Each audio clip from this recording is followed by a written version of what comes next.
अस्सलाम वालेकुम। वालेकुम अस्सलाम। इतनी देर क्यों लगा दी कॉल उठाने में? वो मेरा फोन यहीं पड़ा हुआ था, मैं जरा नीचे ऑफिस में गई थी। कैसी हो एमन? मैं बिल्कुल ठीक हूँ भाई, आप सब कैसे हैं? सबका तो पता नहीं, मगर मुझे तुमसे शिकायत है। वहाँ जाकर भूल ही गई हो, सिर्फ ममानी जान को कॉल करती हो। हम तुम्हारे कुछ नहीं लगते। सही कह रही है जूबी, ये तो फिर भी तुम्हारी भाभी है, मैं तो तुम्हारा इकलौता भाई हूँ। तुमने मुझे एक कॉल नहीं की। सिर्फ भाभी नहीं हूँ, हम दोनों बेस्ट कजन्स भी हैं और फिर अच्छे दोस्त भी हैं। अब मैं कुछ बोलूं? हाँ हाँ बोलो, हमने तुम्हें देखने और सुनने के लिए तो फोन किया है। पहली बात ये कि अम्मी ने मुझे तुम्हारे एक्सीडेंट के बारे में नहीं बताया। अगर मुझे पता होता तो मैं तुम्हें जरूर कॉल करती। और दूसरी बात ये कि मुझ पे पढ़ाई का इतना बर्डन है कि मैं तुम दोनों को क्या बताऊं। और फिर कभी चाहती हूँ कॉल करूं, लेकिन फिर सोचती हूँ कि आप लोग बिजी ना हो, कहीं मैं डिस्टर्ब ना कर दूं। एमन तुम ऐसा मत सोचा करो, तुम मेरी इतनी प्यारी सी बहन हो। तुम मुझे जब भी कॉल करोगी मैं इसे रिसीव करूंगा। मैं जितना भी बिजी हो जाऊं तुम्हारे लिए बिजी नहीं हो सकता, इतना तो मैं कर सकता हूँ ना अपनी बहन के लिए। मैं तो तुम्हारे लिए कोई अहमियत ही नहीं रखती, वरना तुम मुझे कॉल जरूर करती। वैसे भी मैं फ्री रहती हूँ। एमन, तुम्हारे रूम की दीवारें हॉस्टल की दीवारें नहीं लगी, ये तो। अरे दरो दीवार को छोड़ो, इसकी शक्ल देखो कितनी उतरी उतरी सी लग रही है। क्या हुआ है तुम्हें? नहीं भाई, मैं तो बिल्कुल ठीक हूँ। सिर्फ आपको पता है ना, पढ़ाई का इतना स्ट्रेस है, इस वजह से बस। आपने अभी तक दवाई नहीं खाई? रुको रुको, वहीं रुको। क्या हुआ एमन, किसे रोक रही हो? वो मेरी एक दोस्त थी, नॉनसेंस सी लड़की है बस। अरे तो हमें भी मिलवाओ, हम भी देखें तुम्हारी दोस्त को।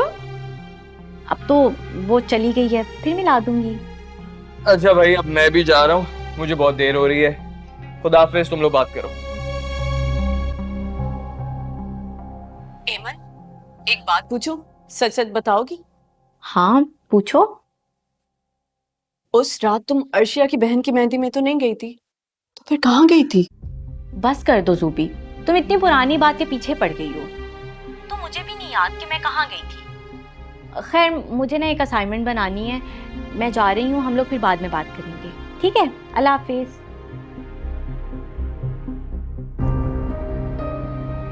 उस रात झूठ क्यों बोला था तुमने? कोई तो वजह थी। कहाँ गई थी? कि किससे पूछूं, कैसे पता चलाऊं?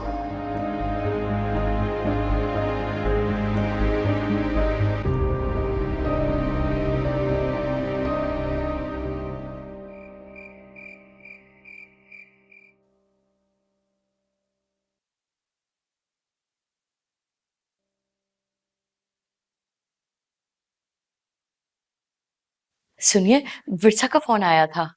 वो कह रही थी कि अगर मुझे और आपको अपने घर पे खाने पे बुलाए तो आप आएंगे? नहीं, तुम चले जाना, मुझे तुम्हारे जाने पर कोई एतराज नहीं। लेकिन आप क्यों नहीं? आपकी बेटी ने बड़े दिल से कहा है मंसूर। तुम्हारी बेटी के जो ससुराल वाले हैं ना, उनसे ज्यादा ताल्लुकात मैं रखना नहीं चाहता हूँ। बेटी की मजबूरी ना होती तो मैं उनकी शक्लें देखना गवारा ना करता। हाँ तो विरसा तो अलग रहती है ना, अकेली रहती है, उसके साथ कोई? अकेली रहती है मतलब? उसका शौहर उसके साथ नहीं रहता है?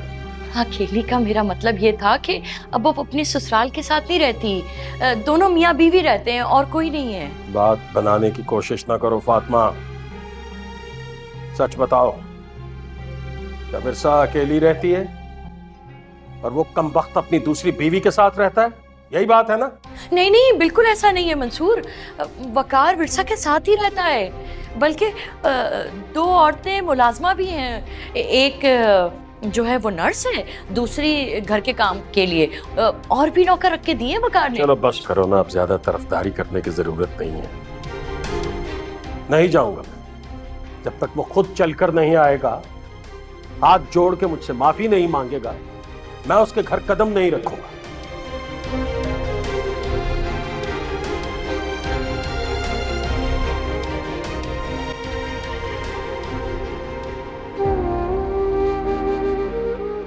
कितनी अजीब बात की वकार ने।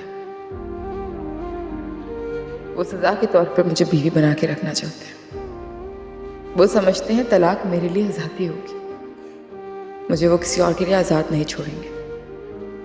दुरुस्त कहती है मैं, मेरा दिल साफ है तो मुझे इतना डर डर के रहने की जरूरत नहीं।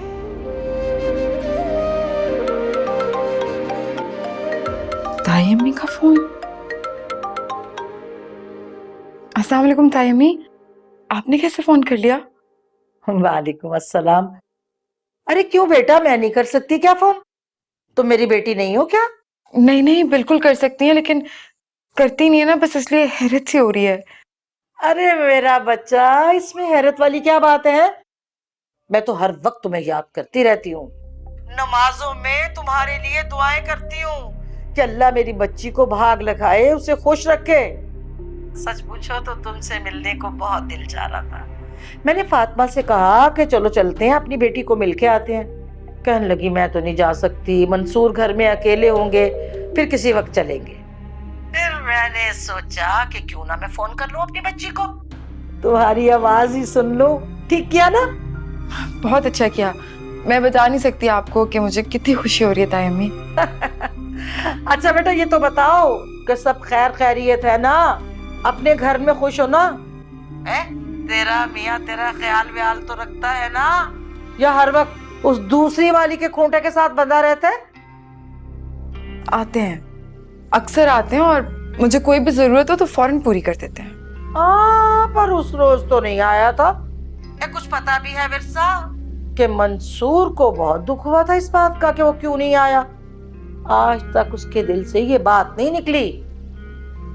मैं समझ सकती हूँ, लेकिन एक हादसा हो गया था, उन्हें किसी के साथ हॉस्पिटल जाना पड़ा था, बस इसीलिए। हाँ बेटा, मैं तो समझती हूँ। देखो ना, हादसा तो किसी के साथ भी हो सकता है। ये बात मैंने समझाई थी मंसूर को, बल्कि फातिमा ने भी बोला था, लेकिन ना भाई, वो भी तेरा बाप है।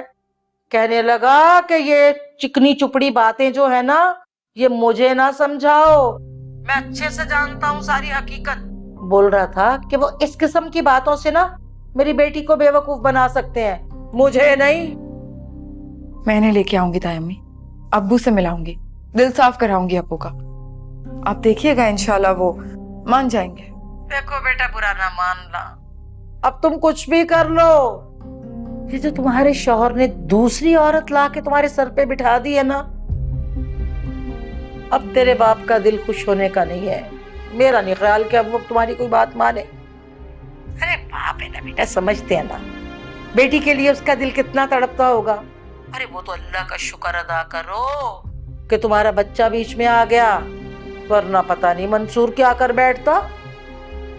वैसे विरसा, पता है बेटा, मुझे लगता है कि बच्चे की पैदाइश के बाद ना अब मंसूर तुम्हें घर वापस ले आएगा। पता क्या बेटा, प्यार करता है ना बाप है तेरा, वो बिल्कुल भी ये नहीं चाहते कि इस हालत में ना तुझे कोई तकलीफ दे। अच्छा फिर मैं करूंगी, बाद में करूंगी अपनी बेटी को फोन। खूब जी भर के बातें कर ली, हाल अहवाल ही पूछना था ना, मिलने भी आऊंगी। अपना ख्याल रखना। खुदा हाफिज, खुदा हाफिज, खुदा हाफिज।